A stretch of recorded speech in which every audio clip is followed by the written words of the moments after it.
The world of work is changing, and many of us are being forced to adapt in real time.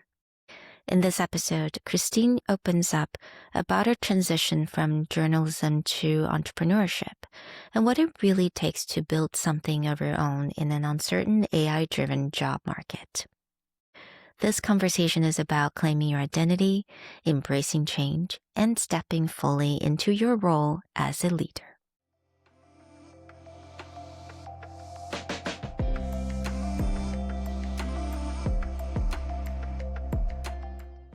Hello, everyone. Welcome back to Software Project. Today, I have a lovely guest, and what a treat. It's Christine Haughney Dare-Bryan, and she is a media advisor and expert in AI entrepreneurship. She's also the creator of award-winning Netflix series Rotten and podcast series Computer Freaks. All in all, she is a communication expert that help business leaders to tell their stories. Hi, Christine. Hi, I'm so happy to be here. Thank you for having me. Oh my goodness. Thank you so much for doing this. I know you're still recovering from a flu, so I'm so grateful that you're here. I really cannot wait to just dive in and talk about, this year, 2025 was a really major year for you, going from being a journalist and switching into entrepreneurship. How has it been for you this year? It's been terrifying, but also exhilarating, I have to say, because I love planning. I love being a planner. And, with entrepreneurship, you just don't know what's around the corner. So you're always kind of planning and making sure that you have enough clients coming in, but you just have to keep pivoting and in those pivots, learning a tremendous amount, especially in the world we're living in right now. Yeah, absolutely. When you say terrifying, I can definitely resonate with that. Yes, it It's is terrifying. yeah, it doesn't stop, right? I feel like every single day it's a little terrifying. I would love to know, how do you cope with that when you feel the fear and the uncertainty? You don't really know, what's out there or what's the path, because I feel like all entrepreneurs, we're basically building our own path brick by brick. How do you usually cope with that? Do you have any tools that you use to kind of help you to navigate? One thing I have done is kept a tremendous amount of structure. So I left being an editor at large at Inc. magazine in June, and it pretty much kept the exact same routine with my entire family. Waking up the same time, working the same hours, really keeping that established structure regardless of what's coming in or out. And that has helped my sanity, still establishing the same vacation schedule, keeping really sticking to that schedule. So, in my family's eyes, everything's been very consistent. That's actually really incredible, because I find that, and I'm guessing, are you working from home majority of this Yes. year? Yeah, I'm going to meet with my clients and then I'm working. I have two education clients. So for one university, I'm interacting more with the students, but for the most part, I'm home. Yes. Yeah, because I think it's so difficult to have that structure when you're working from home. And, Yes. Yeah. right? Like, especially sometimes if I bring my laptop to the bedroom, if I want to work on my bed, and that usually just completely kill the structure.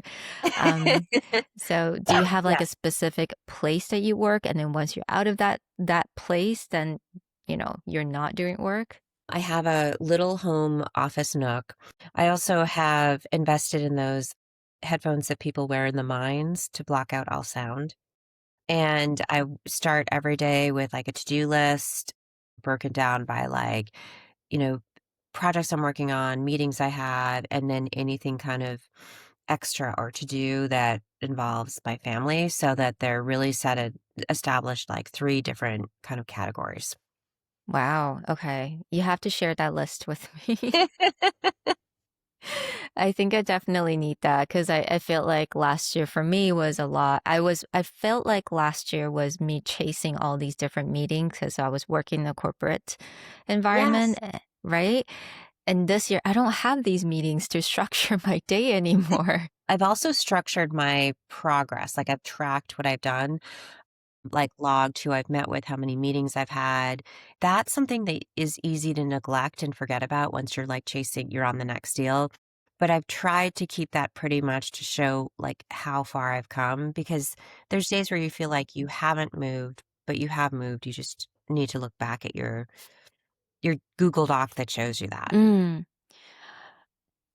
If I can ask, who, like, how did you know that that's important? Because, like, now I'm thinking, yes, absolutely, you have to track those things because, like, when you're working for yourself, you can easily feel like you haven't done anything, even though you've been, like, you're just doing everything. Yes. Yeah. Well, it started when I first left Inc. and I thought, oh, I've always had this entrepreneurial edge, but I never thought of myself as an entrepreneur. So I need to go get another job. And the New York State Department of Labor has you track, like, if you're going on job interviews and all that. And so I was like, all right, I'll track the jobs I'm applying for, the jobs I'm looking at. And then I was like, oh, well, I'm actually chasing this consulting client. Oh, well, I'm actually chasing this. Oh, well, I had another meeting. And this person wants to hire me to do this. And from that document evolved this like whole framework of a business. Mm. Oh, I love that. I think this is definitely anyone who wants to be doing any even side business, we are all entrepreneurs at this point. Even if you're Yes. content creators, you just want to earn a passive income. I think that's extremely important because again, you can easily lose track in all these busy meetings and just things that you're doing and you don't even remember. You feel like, oh, I haven't done anything, but that's so not true. So that's so important. Thank you for that. Yes, it actually becomes your client list, like your job search list can evolve into your client list. Mm. Because then I've gone back to people and I was like, I'm like, oh, we talked about a job, but actually I'm doing this now as my own business. And so I've had their information already logged and organized for my business. That's amazing. I'm so glad I asked you about this. And I wanted to ask a little bit because, we're talking about entrepreneurship and how you have completely transitioned, but I wanted to know if this is something that you always knew you're very good at, which is being a startup business owner, being an entrepreneur, even when you were a journalist for decades. Absolutely not. No. And my husband would say when I was in the New York Times, he'd say, I don't think you're going to be at the New York Times forever. And I'd say, "Oh, no, no, no, I'm gonna be here forever." And he's like, "Well, you're always coming up with ideas and suggestions and new business lines," and which I was, and those weren't always well received because you're supposed to be just a journalist. And Mm. so I was meeting with this university executive this summer, and she was saying to me, I said, "Oh, well, I'm not really an entrepreneur." And she said, "You are absolutely an entrepreneur." And I was like, "Oh, I guess I am." So there's some kind of discomfort I had with the title entrepreneur that I didn't come to naturally. But yes, I've always kind of been questioning, thinking of other ways to do business, thinking of other ways to make money. Yeah. Mm. And where do you think that discomfort come from? I don't know if it's almost gender based where it's like women entrepreneur, you just didn't hear a lot of them, you didn't see a lot of them. A lot of what was nurtured where I went to college at Wellesley was to really go on the like traditional investment banking route or legal route to kind of go work within institutions versus create your own institutions to make change. So I think that was like a core academic thing that was taught to me. And because of that, I just thought like, okay, that's the way you go. But I think it does such a disservice, especially for women, because when they're encouraged to like create their own paths, I think it could actually really benefit universities more and then they would give back more. Mm. I think it's so true because when I was in college, corporate it's the only way to go, right? You climb the Yes. Yeah. ladder, you get the corner office, you get promoted, you get to be, if you want, you can be a partner of the firm. That's kind of the track. And I felt like nobody has really taught me anything about startups, being entrepreneurs, or working for yourself. And anyone that I knew who went and become and startup business owner, it's because their family was already doing that. Yes. It was almost like there's something unseemly to being an entrepreneur. Yeah. Yeah, absolutely. because you are so good at it, and I can definitely tell. I mean, you already know how to like track all these different things and give yourself structure. And honestly, sometimes it takes entrepreneurs years to figure it out. That is actually really important to do. What other qualities that you see in yourselves or others that make really good entrepreneurs, especially for women? I think being very kind of agile and ideas focused. We had chatted before, and I think there is a lot to it right now that there are a lot of people kind of grieving their old careers. And I've seen it across industries. I've seen it on Wall Street in finance. I've seen it in food and beverage. I've seen it a lot in media, entertainment. Like, oh, I wish I still had my old network television job. I wish I had my big banking job. But I think the versatility and willingness to just embrace new things and find joy where you can has been something that has enabled me to make the transition when I'm finding other peers are struggling with that more. And really bring this up to your audience in the current market. I've read one statistic that like 70% of us need to reskill in the United States by 2027, given the changes in AI. So really accepting that, yes, maybe what you did before is changing and it's something to grieve, but then being willing to like move on and shift and change, I think is a huge skill. Yeah, I love that you bring up that grieving because I think 2025, so many layoffs in every single industries, right? And obviously AI that created a lot of fear, Yeah. and I grieved definitely because I think for a lot of us, jobs almost define our identity in a way. Did you feel like you had to grieve for a while? And how was that process like for you?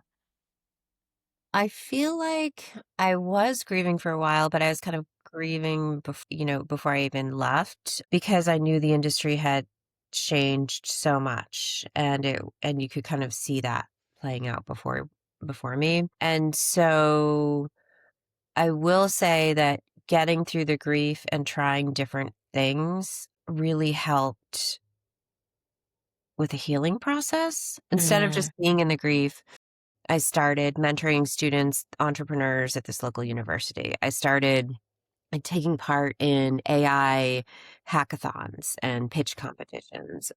And so I'd be grieving and then I'd be like, oh, wait, I just did something really exciting. Oh my goodness, these students inspired me. Like I found these new passions and things to be excited about.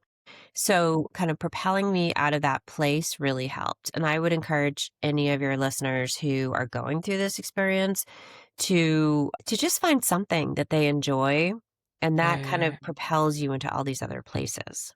mm. I absolutely love that. And because I think, yeah, grief is a place where, sometimes it can take a long time for someone to get out of because if you just, I think everyone's a little different, but then at the same time, if there is nothing that you can look forward to, then you can stay in that place. So you have to go through it, but you have to go through and not live in it, right? Yes, yeah, and having lost both my parents in the last 3 years, I was, like, familiar with the feeling of grief. So I was like, "Okay, I could recognize it, and I can recognize it in friends and family grieving losses in their own careers." But yes, you have to go through it, but also find these kind of glimmers of just, like, new life, which is always part of grief as well. I think that's so beautiful. Thank you for sharing that.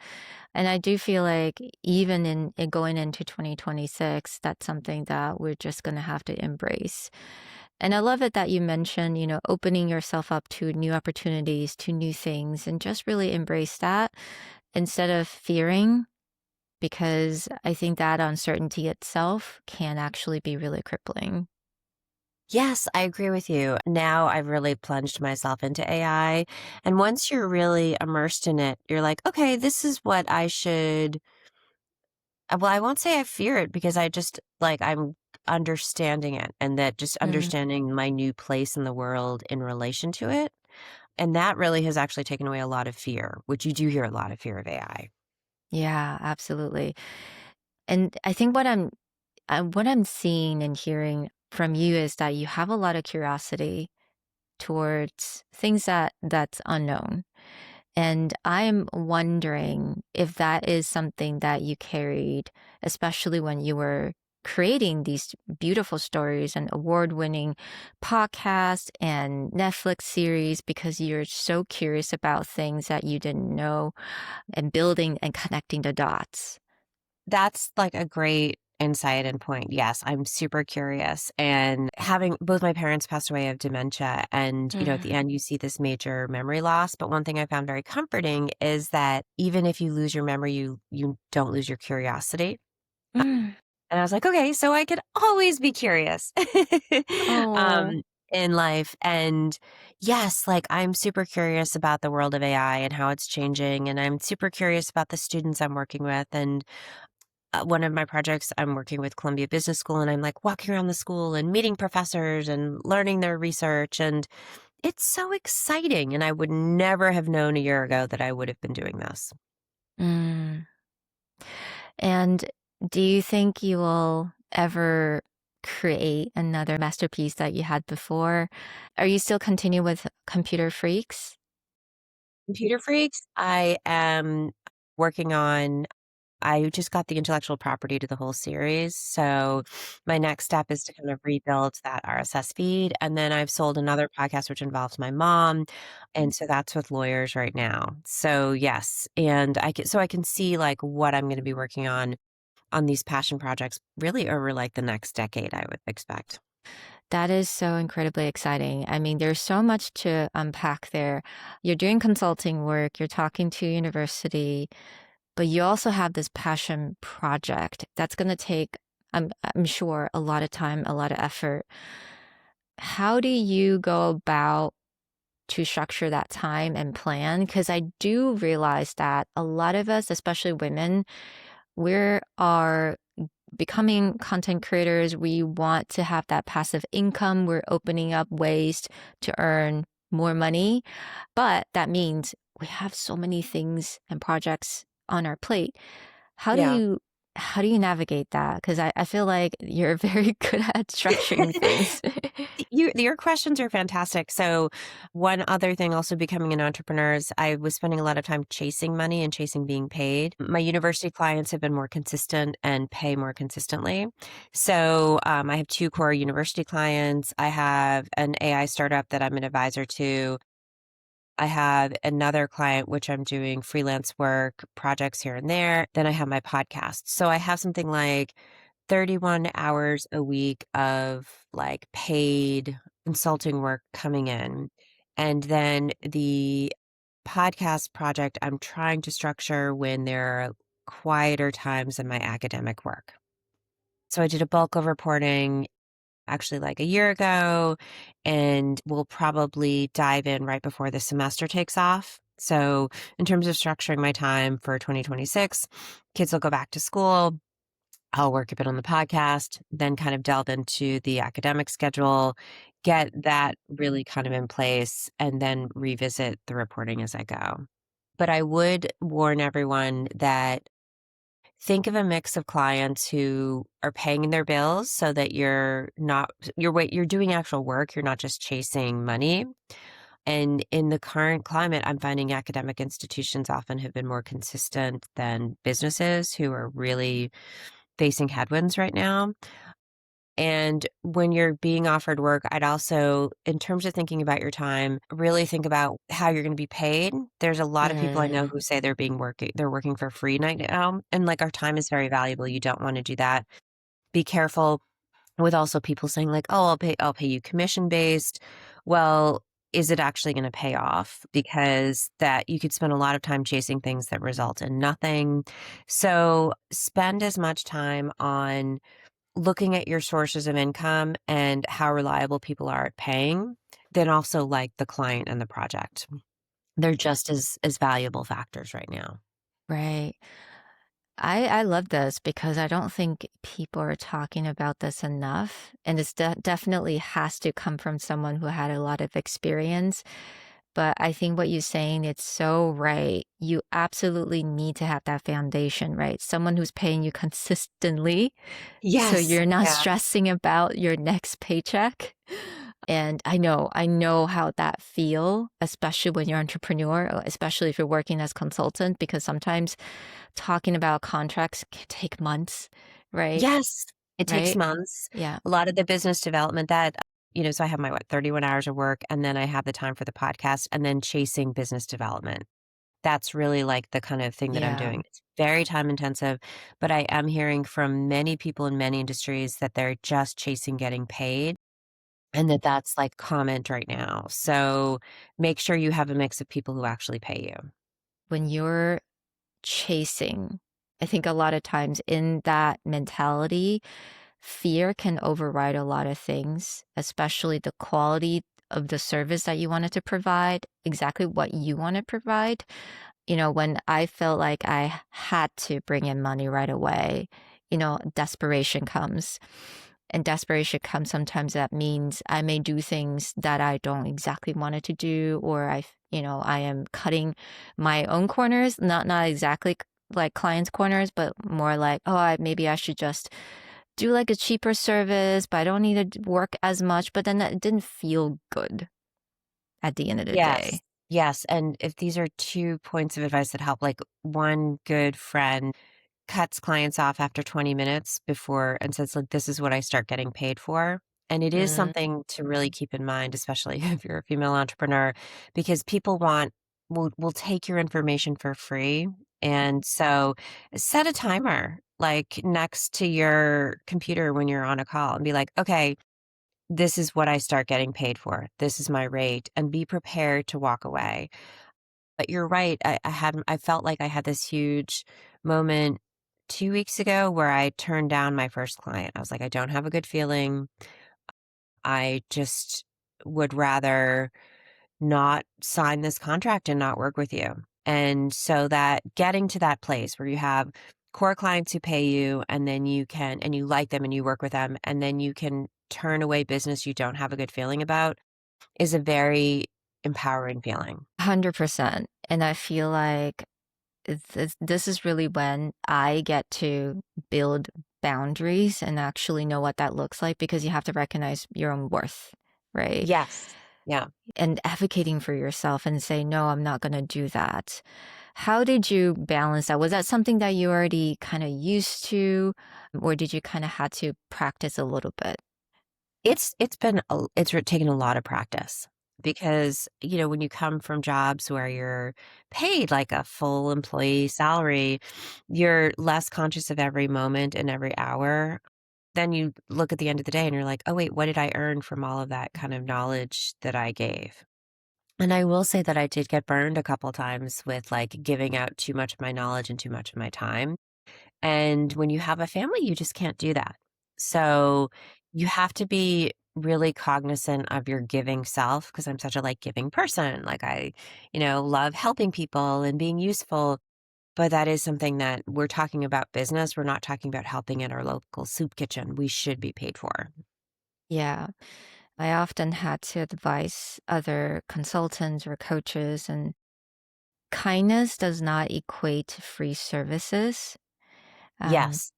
because I find that, especially for coaches, because they're very compassionate, they're very empathetic. That's why they wanted to do that in order to help people. So it's confusing for them, for a lot of us, and for me, myself as well. Even as back when I was a language teacher, I feel so bad to ask for people for money. Yes, I totally do too. It's not my skill set, but it has to become one. That if you're providing a service that you need to be compensated for it and compensated for it fairly. Yeah. Right. For me personally, I felt like it was time after time me asking for code, this is what I'm worth, this is what I'm worth, and not taking discount.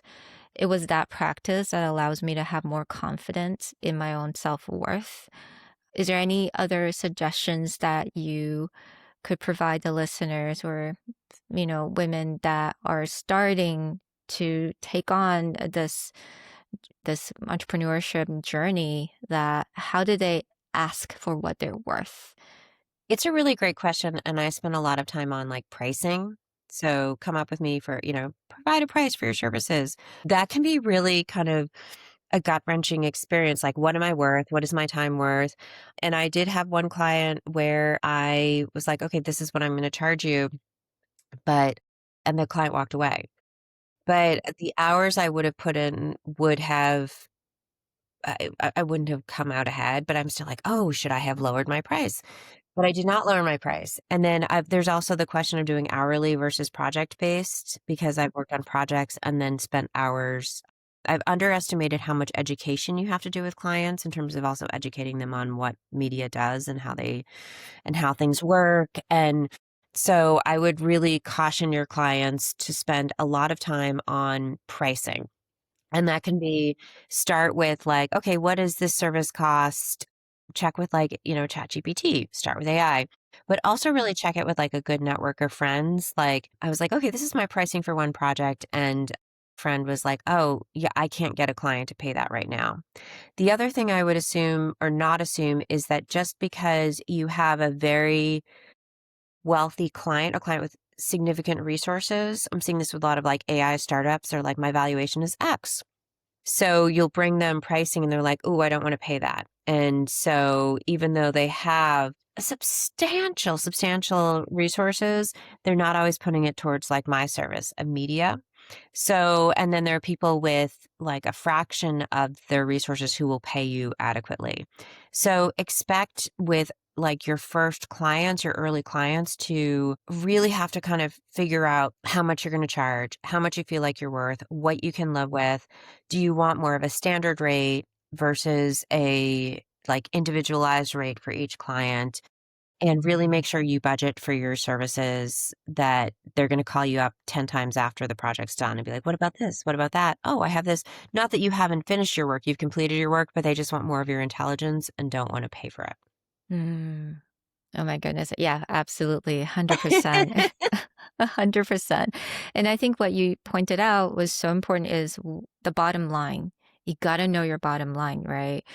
I think it's important to know just like what's my bottom line. I'm not going to go lower than that, but there is some room to play that I still feel comfortable providing services, right? Yes, one thing that I found was when I was thinking about the numbers of starting a business on an annual basis, that's very daunting. But I was like, okay, start with how much money you want to bring in for a week. How much, can you live on for a week? How much did you live on in a prior job for a week? And once I gave myself that number in my mind, I was able to reach it and then kind of figure out my business from there. Because once that number's in your mind, you're like, okay, I know that number can pay for X, Y, and Z in my life. I can do this. I can figure the rest out. And then you can pick and choose the clients you were happiest with and work the best with. I wanted to ask you a little bit about walking away from clients that just a big no to you, because I think everyone will have to experience a horrible client to know what that's like. What was it like for you to really tell someone's like, no, no, thank you. I can't do this anymore. And it was like someone who friend brought the client who I'm and a friend I just absolutely adore. It took me like, I don't know, 48 hours of thinking through how I was going to say it and what it was like really kind of latching onto in my core that I was like, this just doesn't feel right. So I had to spend a lot of time like thinking through it in my head. Like, why am I saying no? In this economy, in this state of the world, why would I say no to someone? And then presenting a very heartfelt email, like I had to draft it and go back to it. But it wasn't an immediate response. It took time to digest in my head and heart why something felt so wrong. Mm, So I guess give yourself the time before you just say no, because is it like, oh, well, this person's just triggering, maybe am I jealous? Am I blah, blah, blah? And it's like, no, I don't, once like I got through those initial visceral mm, reactions, I was like, okay, this is my concern with this client. This is why, from a business perspective, this does not make financial sense. mm. Did you had to consult with anyone where kind of you take the time to really self-reflect? I was just, it was like on my mind through the weekend. So I was like talking to my husband about it. I was talking to friends about it and like slept on it. And And so, yes, because I was this thing I was like working through in my head.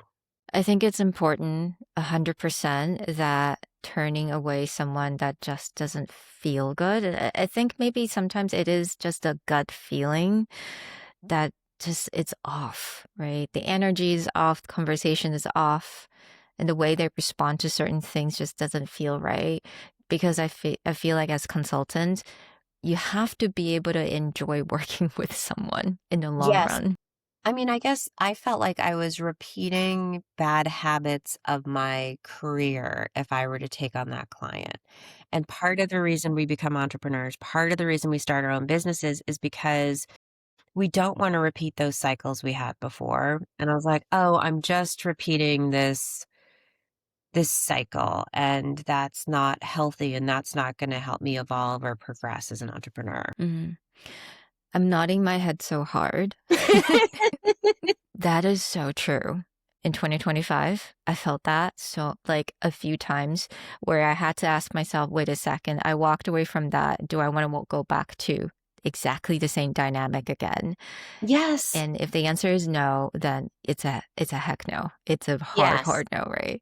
I Yeah. mean, especially coming out of media, there's like structures and media that it's such a industry where you can grow so much, but there's also like a certain level of abuse where it's like, oh, they want to be here because you want to change the world. You go in with such good intentions, and so as soon as I felt that I was kind of going to repeat that dynamic, I was like, okay, this has to stop. And this is business now. This is a business client. This isn't a news story that needs to be covered. This isn't about like reporting on human rights or like this is a business.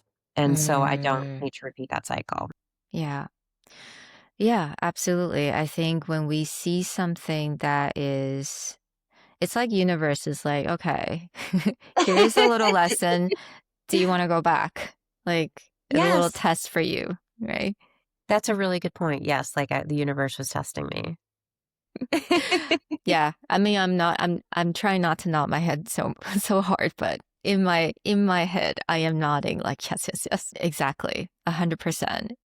Yeah. So I think for a lot of us, we are becoming service providers. If we're not selling products, we're selling service. But selling service is very different from selling products because service means your Yes, time, your that's really good. energy, your peace.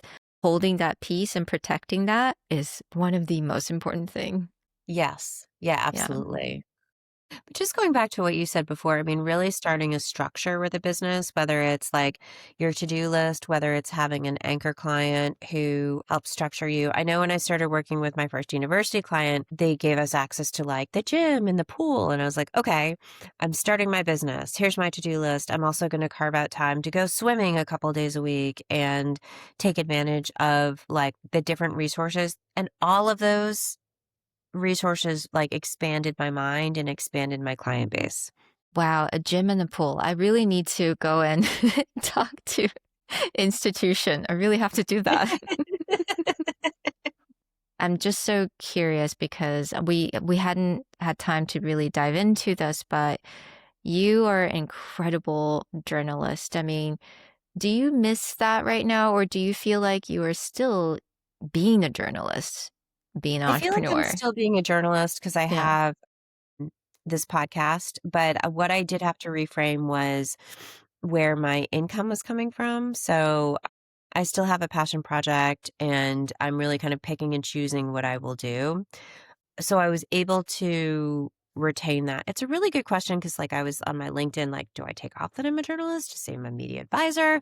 But my husband was saying, like, you're a journalist. You're just reframing how much time you spend on that versus other projects.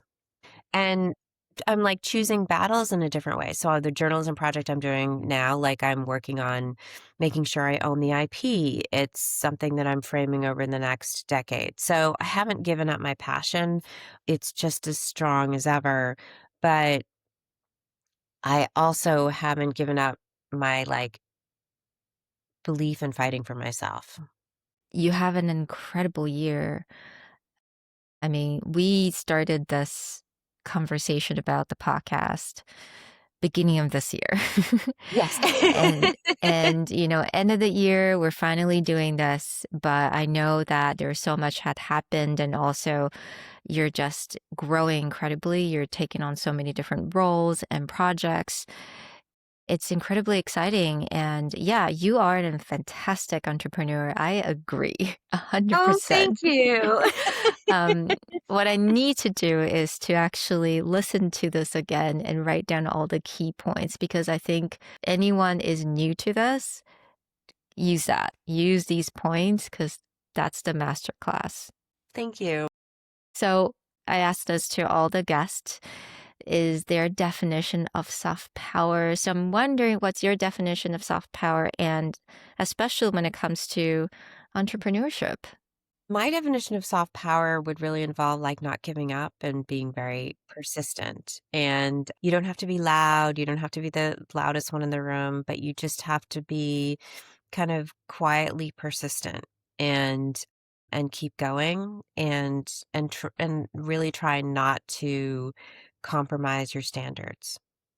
So that soft power is something that I just really admire in people when I just see them kind of keep going and keep pushing and keep persisting, not in a loud way, not in an obnoxious way, but just as part of their lives. Yeah. And I think being that resilient, it's really how anyone could go through it and push through, no matter what kind of obstacles they have in front of them. And boy, 2025 was definitely um, lots of, I mean, I think for everyone, it was tough, it was challenging, it was terrifying for a lot of us. But yeah, just like you said, having that quiet strength, pushing through, do it, being scared, but doing it anyway. I think that's definitely a really beautiful soft power to have. Thank you. Thank you so Yeah. much.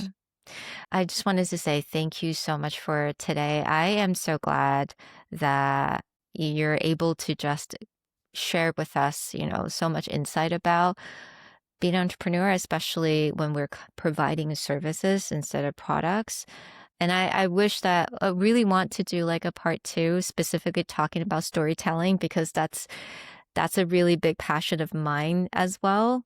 And I know you're an expert in that.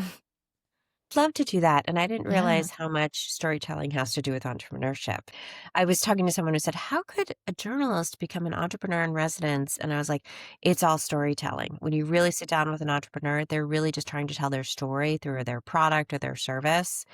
And you realize how fundamental storytelling is to getting funding, to getting clients, and kind of selling your product or yourself. All right. I know exactly what I'm going to ask you the next time. So I think for all the listeners, stay tuned to part two with Christine. It's definitely coming. And yeah, I just want to thank you so much for doing this with me today. It has been such a pleasure, and thank you. And thank you for your insights. It's just really helps me reflect on the last year as well. Thank you.